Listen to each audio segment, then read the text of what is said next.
warahmatullahi wabarakatuh. Yang saya muliakan Pak Direktur Kabar Madura, ya, luar biasa acara keren.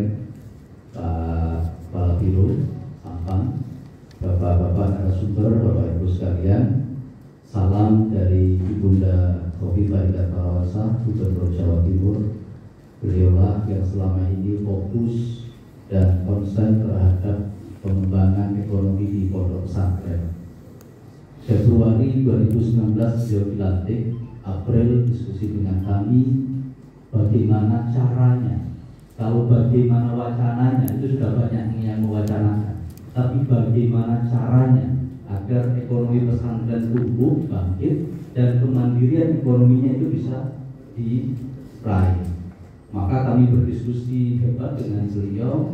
Lalu kira-kira 2 bulan setelahnya kami menggagas sebuah ide atas arahan beliau dengan nama One Pesantren One Product. Jadi OPOP ini adalah trigger saja, slogan saja. Jadi tidak mesti harus satu pesantren hanya menghasilkan satu produk. Bagi pesantren yang sudah besar seperti Al-Amin atau mungkin Amin Bukhari atau yang lain, membuat 10 produk pun tidak ada masalah. Tapi bagi pesantren kecil, membuat satu saja sudah banyak masalah. Oleh karenanya ini adalah trigger saja untuk memulai bisnis di pesantren, bukan bisnis pesantren, bisnis di pesantren. Kalau bisnis pesantren, pesantrennya dibisniskan. Tidak diam saja. Itulah kemudian Agustus 2019 dilaunching oleh Gubernur dan sampai dengan hari ini, Bapak Ibu sekalian, sudah 750 pondok pesantren se-Jawa Timur yang tergabung dalam program One Pesantren One Product. Kenapa kok hanya 750? Ya, memang kita batasi bertahap. Dan alhamdulillah kerjasama dengan Kemenak sangat luar biasa sehingga banyak yang ngantri, banyak yang ingin ikut. Madura ini sudah kita salurkan, insya Allah sudah 900 juta kita salurkan bantuan hibah kepada pesantren di Madura Raya melalui koperasi pondok pesantrennya.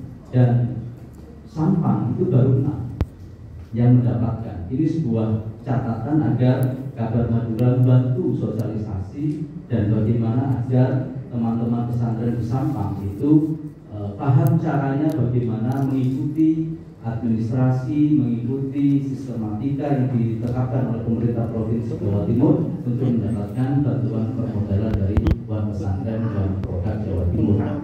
Buku ini sangat bagus Pak Direktur. Saya sudah membaca secara sekilas 5 menit yang lalu saya dapatkan, saya baca isinya luar biasa dan beberapa memang sudah masuk di OPOP, ditulis juga oleh wartawannya di sini. Dan kalau Bapak Ibu ingin tahu lebih jauh tentang OPOP, itu kami punya website. Websitenya opop.jatimprof.go.id atau Bapak ketik saja OPOP Jatim, pasti sudah keluar. Dan di situ nanti ada ulasan-ulasan tentang program-program OPOP termasuk elektronik katalog. Ada e-katalog, sudah hampir 1000 produk di sana. Nah, ini secara katalog sudah ada elektroniknya, tinggal diklik muncul spesifikasinya, muncul alamatnya. Kalau mau pesan tinggal kontak yang ada di sana. Kalau mau pakai aplikasi, kami punya aplikasi namanya OPOP Mart. OPOP Mart ini aplikasi marketplace, bisa di-download sekarang juga di Play Store. Ya, mudah-mudahan servernya ini sedang stabil. Jadi OPOP Mart, kemudian kita juga punya offline-nya. Jadi kalau Madura banyak sekali basmalah, tiba-tiba kemudian barokahnya Pak kasih kontren ini lagi OPOP Mart di Madura, ini luar biasa nanti. Saya Pak Direktur kemarin menghadap Ibu dan saya sampaikan sebuah perencanaan. Setelah gelaran haji, kita ingin ada kegiatan besar di Madura dan itu melibatkan 4 kabupaten, dihadiri Ibu Gubernur tentang pemberdayaan ekonomi pesantren. Jadi yang seperti kita lakukan di daerah-daerah lain itu ada silaturahim pondok pesantren beserta OPOP gitu ya. Nah ini semata-mata untuk membangkitkan semangat pondok pesantren di Jawa Timur khususnya di Madura Raya. Dan kita sedang desain itu dan dengan bangganya dan penuh semangatnya itu mengatakan bagus segera dipersiapkan. Jadi ini barangkali bisa bersinergi dengan semua yang hadir di sini. Saya kira itu hal yang sangat bagus. Saya mohon waktu singkat saja untuk menyampaikan materi saya.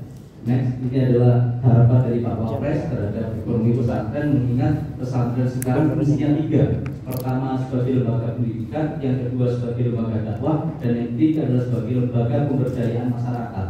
Maka problemnya adalah mana mungkin pesantren bisa memberdayakan masyarakat kalau pesantrennya sendiri belum berdaya.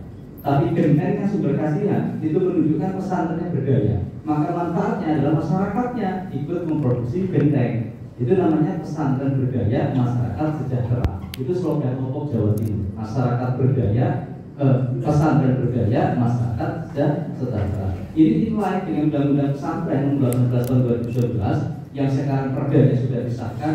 Besok siang saya diundang oleh Biro Kesra untuk memberikan masukan-masukan tentang draft penyusunan pergub tentang pesantren. Kalau kami di Opok sudah ada pergubnya, tapi kalau perda pesantren belum ada pergubnya. Oleh karena itu kami ingin memberikan banyak masukan di sana. Next. Ini adalah gambaran kenapa kemandirian ekonomi pesantren itu wajib dan dibutuhkan. Karena pesantren itu setidaknya butuh berbagai macam kebutuhan operasional, tetapi saat ini yang menjadi fokus itu adalah satu SPP santri, kedua donasi, ketiga hibah. Jadi yang keempat dari hasil usaha itu belum jadi fokus. Nah, itulah yang kemudian ingin digarap oleh berbagai instansi, ada Pemprov, ada Kemenag dan sebagainya, agar yang nomor 4 itu menjadi nomor 1. Agar sumber penghasilan pesantren yang dari usaha itu menjadi yang paling dominan. Kalau semakin banyak hasil usaha pesantren yang kita salurkan untuk biaya operasional pesantren, maka itu disebut dengan semakin mandiri. Tapi kalau kemudian yang menjadi nomor 1 itu masih SPP santri, yang menjadi nomor 2 itu masih donasi, yang menjadi nomor 3 itu masih hibah, maka itu disebut belum mandiri secara ekonomi.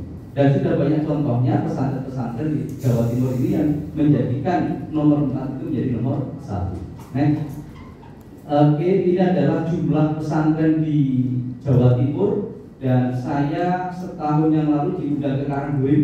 Di sana saya berbicara ratusan alumni pesantren, beberapa pesantren yang diundang.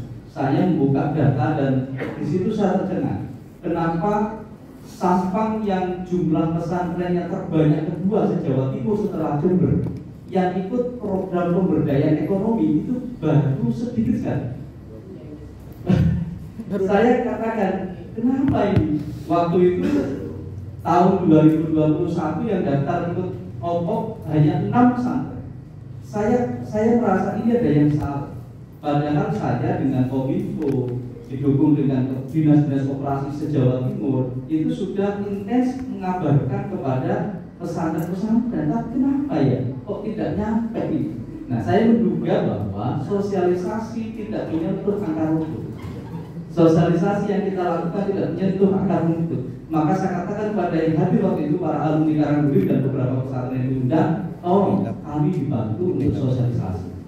Yang kedua, saya diundang oleh HIPMI, Himpunan Pengusaha Muda Indonesia, pelantikan HIPMI Sampang, pelantikan di Sleman. Saya hadir ke sana khusus untuk memberikan semangat untuk teman-teman dan permintaan secara khusus kepada HIPMI untuk menjadi agen sosialisasi kami.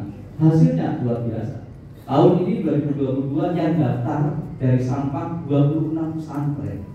26. Artinya lompatannya luar biasa dari 6 menjadi 26. Nah, ini tidak cukup Bapak dan Ibu diselesaikan sendiri oleh provinsi, Pak Direktur. Harus dibantu dan bersama-sama bersinergi dengan pemerintah daerah atau pemerintah kabupaten kota. Makanya saya, ini ada Mas Om di sini, tokoh muda Madura. Jadi saya ingin agar 4 bupati di Pulau Madura ini menerbitkan SKT Opok, baik SKT Opok Bangkalan, Sampang, Pamekasan maupun Sumeneb. Dan itu bersama-sama nanti kita akan memberdayakan ekonomi pesantren. Karena tanpa organ itu kita akan kesulitan. Provinsi itu punya target memberdayakan 1000 pesantren selama 5 tahun, Pak. 1000 pesantren. Padahal jumlah pesantren yang kalau menurut Kemenag jumlahnya 6.000 se-Jawa Timur. 6.000 se-Jawa Timur itu yang terdaftar. Kalau RMI PWNU Jatim nyebutnya 12.000. Nah, tidak mungkin diselesaikan oleh provinsi sendirian. Harus ada campur tangan pemerintah kabupaten. Maka nanti akan ada APBD provinsi, akan ada APBD kabupaten kota. Kemarin saya Trenggalek, Gus Ipin langsung menyambut dengan silakan ada hibah dari provinsi, kami kabupaten akan memberi hibah. Jadi provinsi ngasih 50 juta, dari kabupaten ngasih 25. Ini kan luar biasa, ada dukungan konkret, begitu ya. Nah ini saya kira tidak harus begitu, tetapi menyesuaikan dengan kapasitas dan kemampuan anggaran pemerintah kabupaten masing-masing. Next, terus saja. Nah ini potensi sosial ekonomi pesantren mungkin menjadi gambaran kita. Saya tidak akan bahas ini karena terlalu akademis. Next, terus. Oke, terus nanti bisa dibagikan slide-nya. Oke, terus ini adalah kompetensi yang sedang diinginkan oleh putra putri kita yang mondok. Kalau dulu orang mondok kan hanya belajar agama ya, sekarang kalau hanya agama saja kurang, maka ditambah bahasa dan keterampilan. Dan keterampilan itu salah satunya adalah keterampilan entrepreneur. Makanya sekarang di Jawa Timur sudah banyak pesantren yang kemudian membuat kurikulum kewirausahaan itu jadi kurikulum wajib bagi santrinya. Jadi mudah-mudahan Sampang dan kabupaten lainnya di Madura itu bisa adopsi apa yang sudah dilakukan oleh pesantren-pesantren lain yang sudah lebih dulu menerapkan entrepreneurship sebagai sebuah kurikulum wajib. Next. Oke, terus ini adalah beberapa usaha yang dijalankan oleh pesantren. Next saja. Ya, oke. Kita masuk ke ini OPOP. Ya, next. Nah, jadi OPOP itu apa? OPOP itu adalah program peningkatan kesejahteraan masyarakat melalui atau berbasis pesantren. Jadi mohon jangan dieksklusifkan bahwa OPOP itu hanya untuk pesantren. Salah. Bahwa OPOP itu untuk masyarakat, bukan hanya untuk pesantren. Maka dalam peraturan Gubernur Nomor 62 Tahun 2020 tentang OPOP, di situ disebutkan OPOP adalah program peningkatan kesejahteraan masyarakat berbasis pesantren melalui pemberdayaan santrinya, pesantrennya, dan alumninya. Itu. Kenapa kok saya katakan ada alumni? Karena undang-undangnya sudah jelas. Santri adalah peserta didik yang belajar agama di pondok pesantren. Jadi kalau dulu ada HIPSI, anggota HIPSI itu sudah tua-tua itu ya anggota HIPSI, karena santri di situ tidak masuk kategori santri sebagaimana undang-undang, karena lahirnya undang-undang barusan saja, lahirnya HIPSI lebih dulu. Jadi dulu santri itu ya siapapun, kapanpun, dimanapun belajar agama dengan kiai ya disebut santri. Makanya ada santri pondok Ramadan, kemudian ada santri pondok Jumat dan sebagainya. Jadi santri, jadi sekarang tidak, santri sudah betul-betul dibagikan menjadi peserta didik yang belajar agama di pondok pesantren. Jadi kalau sudah purna, sudah boyong, sudah lulus ya namanya alumni. Makanya kemudian kita bedakan 3. Ada pemberdayaan santri, pemberdayaan pesantren, dan pemberdayaan alumni. Begitu. Nah, di sini ada tujuan antara, ada tujuan akhir Bapak dan Ibu. Tujuan antaranya adalah pemberdayaan ekonomi pesantrennya. Itu tujuan antaranya. Tujuan akhirnya adalah peningkatan kesejahteraan masyarakat. Contoh sumber kasihan tadi. Ketika sumber kasihan itu sudah berdaya, maka masyarakat akan terangkat ekonominya. Yang tidak bisa punya penghasilan dan punya penghasilan. Yang penghasilannya pas-pasan bisa ditingkatkan. Itulah visi dari OPOP Jawa Timur. Next. Ini adalah 3 pilarnya, sehingga ada pesantrenpreneur, ada santripreneur, ada sosiopreneur. Itu inline dengan tadi itu. Kalau pemberdayaan santri namanya program santripreneur.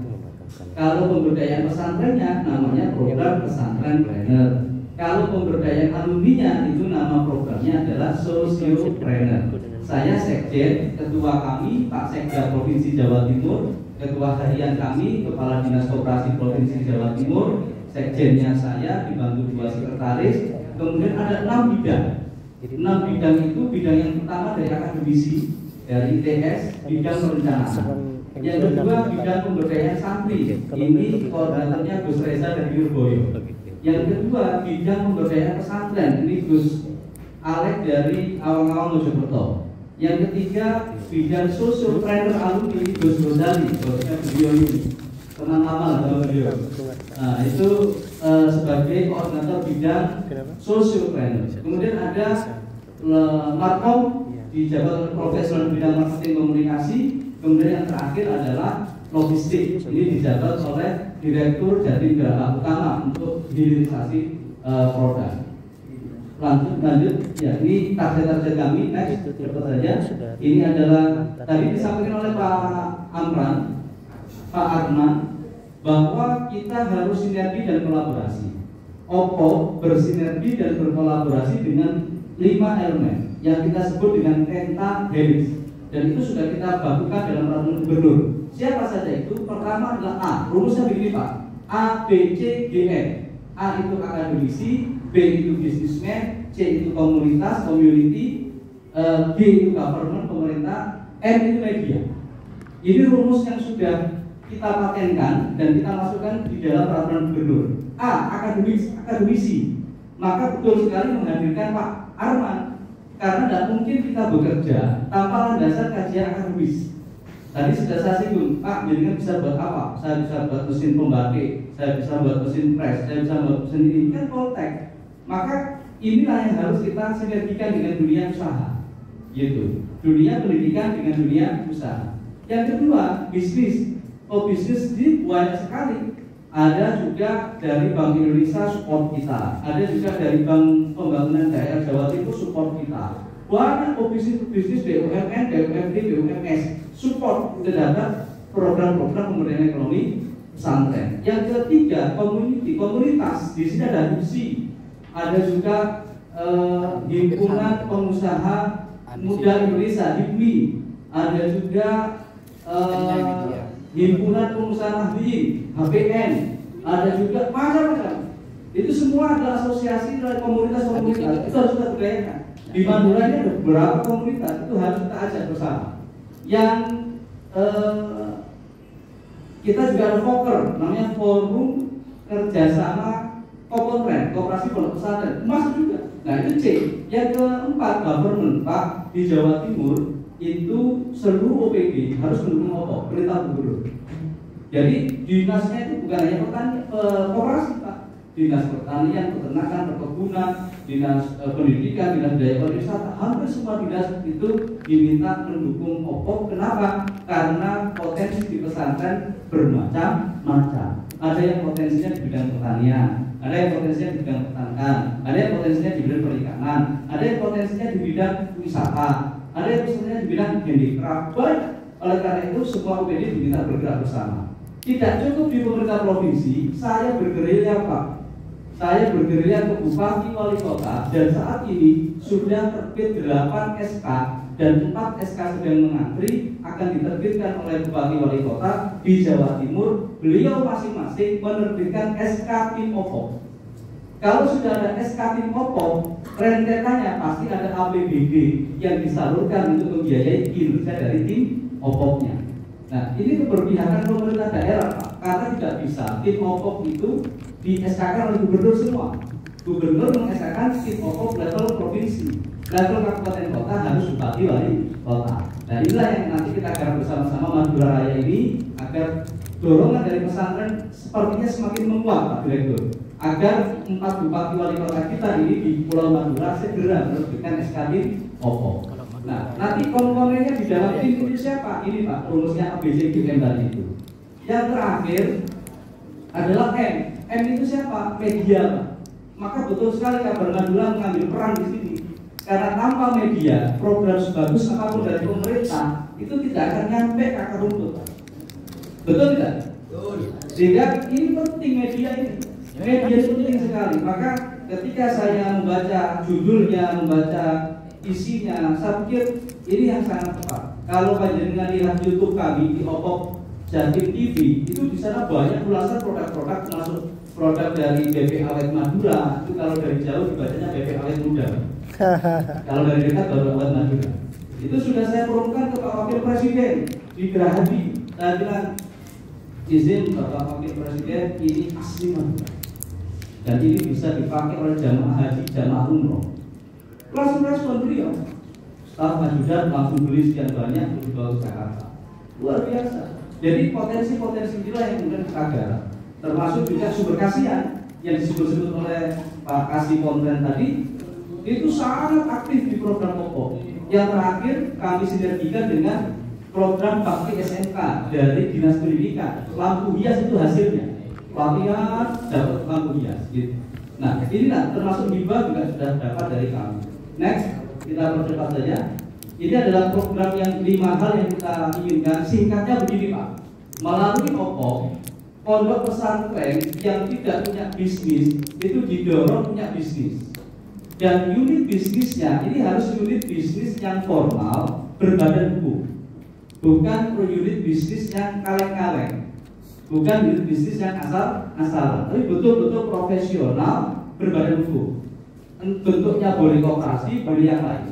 Yang kedua, SDM-nya Pak, kalau sudah ada unit bisnis terpisah dari pesantren, saya setuju dengan Pak Arman bahwa dengan beliau ini Pak Haji Gaiman, beliau mengatakan bahwa yang kiai, yang bisnis dan bisnis itu betul Pak. Jadi jangan sampai kiai ngurusi bisnis.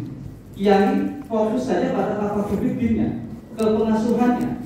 Nanti kiai kemudian mendirikan unit bisnis, diangkatlah direktur di situ, diangkatlah manajer di situ, dan inilah yang bertanggung jawab pada kiai. Jadi jangan sampai ada kasus besar sekarang di Indonesia ini seorang ulama besar kemudian terseret kasus bisnis yang kemudian itu mencemarkan nama baiknya beliau sebagai seorang dai. Ini kan tidak mau lah kita Jawa Timur ada kiai yang kemudian terseret-seret masalah bisnis karena bisnisnya itu tidak amanah, misalnya begitu. Nah ini yang harus kita lakukan Pak, memisahkan antara wilayah bisnis dengan wilayah pendidikan.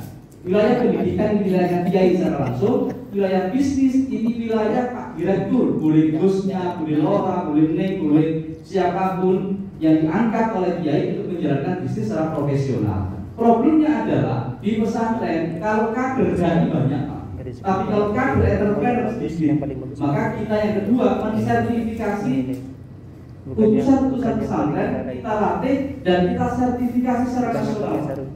Ini hari ini sedang berjalan di Surabaya untuk pelatihan manajer koperasi retail.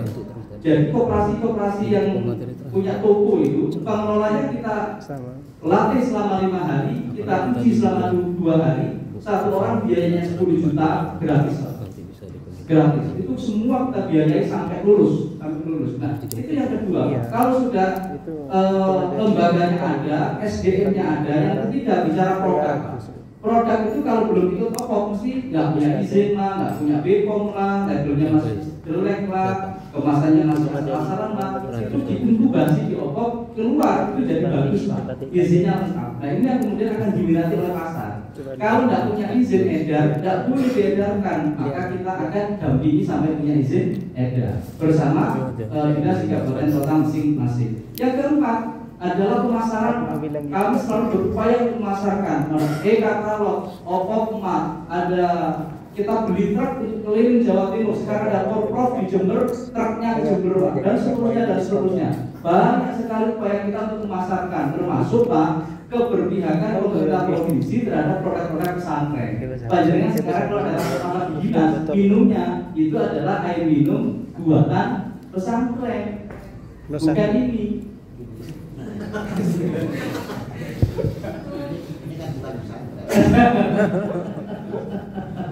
Nosaku. Keberpihakan itu penting Pak. Kalau tidak ada yang bela dan beli, ya sudah, hanya akan ada tumpukan produk, tidak ada yang mau membelinya. Nah pemerintah menurut saya berkepentingan, ya tergantung keberpihakan pemerintahnya Pak. Makanya kepala daerah ini menjadi fokus, menjadi juru kuncinya. Kalau kepala daerah yang mengatakan tolong itu produknya gantian, sekarang beli air minum dari sana, besok kue dari situ, besok catering dari sana, yang semuanya UMKM, semuanya itu pesantren bisa. Tapi kalau tidak ada keberpihakan, ya sudah Pak yang masuk ya yang raksasa-raksasa semua. Kita pelaku UMKM tidak akan bisa masuk. Betul tidak? Ya ini Pak yang harus kita perjuangkan sama-sama. Ini harus kita berjuang sama-sama. Tidak bisa kita hanya ngomong kok begini terus gak ada yang berjuang, nggak bisa. Harus berjuang bersama-sama. Media punya. Saya pernah Pak Direktur program dengan salah satu koran terbesar di Indonesia yang pusatnya di Surabaya.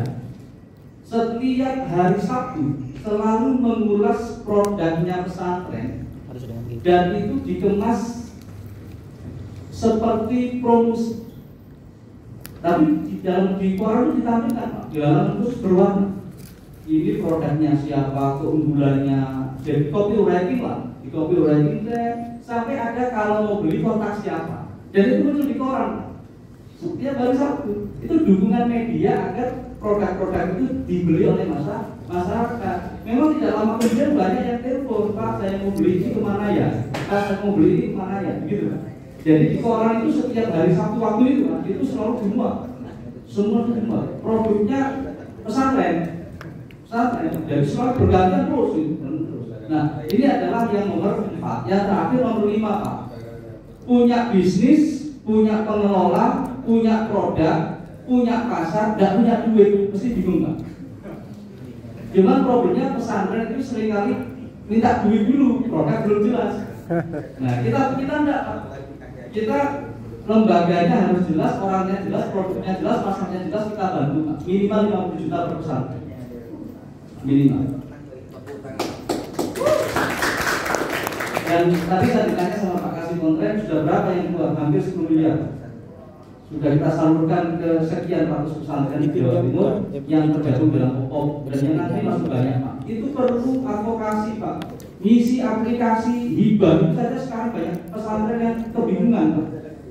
Sudah ngisi masih salah, sudah ngisi masih salah, upload gagal, kan secara online.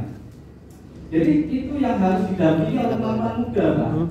Saya kira kita semua di sini berperan semua, jangan hanya harusnya, pokoknya tidak bisa, Pak. Kita di situ, ayo Pak saya dampingi klik, ayo Pak saya bantu scan, ayo Pak saya bantu upload, gitu baru keren. Tapi kalau harusnya pesantren di Jawa Timur, Sampang pada khususnya melek IT, ngerti caranya, pikir dewi, ini yang nggak bagus, Pak. Harus konkret, harus konkret. Nah, sepakat ya? Nah, kalau sudah begitu, Pak, nanti di AB pertama 50 juta dulu. Kita siapkan pool. Kalau dari 50 juta habis berkembang gentengnya itu, kita siapkan pool dari 50 sampai 500 juta. Pool. Kalau kurang, kita siapkan dari bergulir dari kementerian. Kemarin saya mendampingi di Malang cair 12,5 miliar. Satu pesantren, satu koperasi pesantren dapat 12,5 miliar, Pak. Bisa bikin pabrik rokok, bisa bikin pabrik air minum, dan di Jember itu, Pak, ada kopi yang dulunya ikut OOP itu omset per minggunya 6 kilo, Pak. Satu minggu kopinya omsetnya 6 kilo. Begitu itu OOP semua izin lengkap, itu omsetnya sekarang menjadi 2 ton per hari. Nama mereknya Bikla. Bikla itu akronim Barokah Ibrahimi Kopi Lereng Argopuro. Bikla. Karena ini santrinya Salvia Suwarjo. Pulang bikin pesantren. Waduh, pesantrennya apa adanya, Pak. Naik sepeda motor ke Surabaya tahun 2019 itu. Sekarang sepeda motornya sudah diparkir ganti baju warna putih, keren, Pak. Itu produknya 2 varian kopinya. Pertama adalah kopi rempah, yang kedua adalah kopi jantan. Kopi jantan ini diminum oleh bapak-bapak, khasiat dan ibu-ibu. Kalau diminum kurang berkhasiat, dioleskan. Dioleskan rokok maksudnya. Ya ini termasuk. Jadi banyak, Pak, sukses itu banyak. Nah inilah yang kemudian kita katakan secara aspek pembinaan OOP secara paripurna. Selanjutnya sedikit lagi, tinggal 1 menit. Ini adalah secara paripurnanya, Pak, untuk pembinaan UMKM berbasis kadernya. Next, ini peraturan gubernur. Next. Ya, balik ke Pak, saya jenengan lihat saja, tidak saya terangkan supaya jenengan tahu saja. Ini kan berbentuk buku, Pak. Kalau ini berbentuk katalog, coba Mas. Nah, ini sampah. Ada amplang lele terus. Nah ini ada air minum Al-Salafi terus. Cepat aja. Obat herbal, snack, hal mewah terus. Genteng, ini sampang terus. Kita ruang. Ini air minum juga, Pak. Sampang juga. Next, Al-Khalifa, ini kerudung, baju muslim. Dari Pamekasan, coba saja, ada pabrik tahu, ada keripik sukun, ada rengginang, ada Aibner AMT, ada Al-Amin, Bujana Besar Muslim, terasi udang, petisnya Abah belum masuk, sambal petis, ada sambal petis, ada aneka camilan, ini masih Pamekasan. Lanjut, ada teri crispy, Bangkalan ada Nurila, ada bakery, ada LED, ini mana? Al-Hikam. Terus ada ini ya Yuan ini anu apa? Tahu Pak. Tahu. Terus next ada kerupuk ikan lele, ada bebek awet Madura, ada keripik jamur, ada NC Collection, Turun Khalil, kerupuk kuli, aneka kue, sandal kulit, songkok rajut. Dari Sumeneb coba kita cek, ayam, telur, petis, wow, keripik pisang, keripik singkong, batik tulis, kerupuk kuli, keripik apa ini? Keciput Ijen, apalagi ikan lele, Al-Hidayah, AMDK Baripana Al-Amin Prenduan, ada lagi keripik cabai, ini juga diminati, jagung rengginang manis kerupuk nasi, terus gula semut siwalan, peternakan ikan lele, ada lagi apa ini Mas? Hedimat. Oh pertokoan. Nah, oke Pak. Jadi ini masih sebagian saja Pak. Saya punya katalog itu dua katalog itu saya share ke moderator atau ke biro sampah. Silakan di blasting ke seluruh teman-teman se-Madura Raya agar produk-produk ini ada yang beli Pak. Jadi kalau nanti di kantor Kemenak itu masih minum aqua, hajar. Itu tadi loh Madura aja sebanyak itu yang buat minum Pak. Sudahlah kalau sudah produk dari pesantren. Loh kok belum ada logo halalnya? Dikatakan logo halal masih dalam proses. Insya Allah berkah.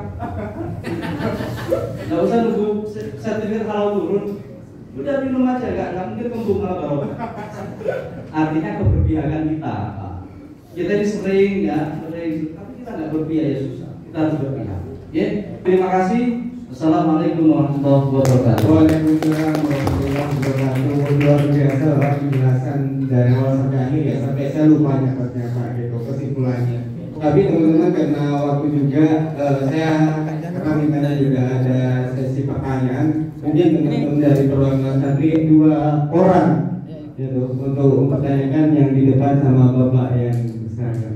Oke.